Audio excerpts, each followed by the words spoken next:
Spain ও Barcelona তারকা footballer Lamine ইয়ামিলের বাবা মুনির নাসারাউইকে ছুরির আঘাতের ঘটনায় এখন পর্যন্ত তিনজনকে গ্রেপ্তার করা হয়েছে। কাতালান পুলিশ আরো একজনকেই খুঁজছে।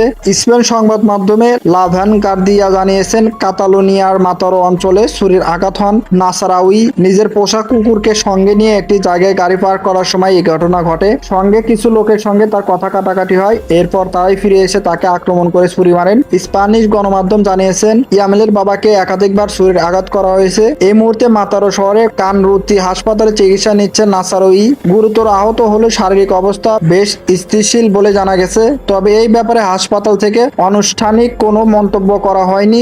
গ্রেপ্তারকৃতদের মাতারো পুলিশ স্টেশনে জিজ্ঞাসাবাদ করা হচ্ছে বলে জানিয়েছেন বার্তা সংস্থা এএফপি। তবে চতুর্থ ব্যক্তিকে দ্রুত গ্রেপ্তার করার ব্যাপারে কাজ করে যাচ্ছে মাতারো পুলিশ। তবে এখন পর্যন্ত পুলিশের তদন্তকারীরা নাসারাউইর সঙ্গে কথা বলেননি। তার শারীরিক অবস্থা আরেকটু ভালো হলেই পুলিশ তার জবানবন্দি নেবেন। এই ঘটনাটি শুধু কথা কাটাকাটির কারণেই হয়েছে। এই ঘটনাটি শুধু কথা কাটাকাটির কারণে হয়েছে নাকি অন্য কোনো কারণ আছে? আক্রমণকারীরা নাসারাউইর পর্বে পরিচিত কি না, ছুরির আঘাতের পেছনে অতীত শত্রুতার ব্যাপারে আছে কিনা সব খতিয়ে দেখা হবে। 2023 সালের এপ্রিলে মাত্র 15 বছর বয়সে বার্সেলোনা জার্সিতে অভিষেক হয় লামিনে ইয়ামিলের। দলে জার্সিতে মাঠে নামার সুযোগ পেয়েও ইয়ামাল বার্সেলোনার গুরুত্বপূর্ণ অস্ত্র হয়ে উঠেছেন। স্পেন জাতীয় দলেও নিজেকে মেলে ধরেছেন ইয়ামাল। কিছুদিন আগে শেষ হওয়া ইউরো 2024 স্পেনের শিরোপা জয়ে বড় ভূমিকা ইয়ামালের। বার্সেলোনা শহর থেকে 30 কিলোমিটার দূরে মাতারো অঞ্চলে রোসাপান্দায় এই ঘটনা ঘটেছে। ইয়ামেল এখনই বড় হয়েছেন এবং তার বাবা ও দাদি এখানে বসবাস করেন।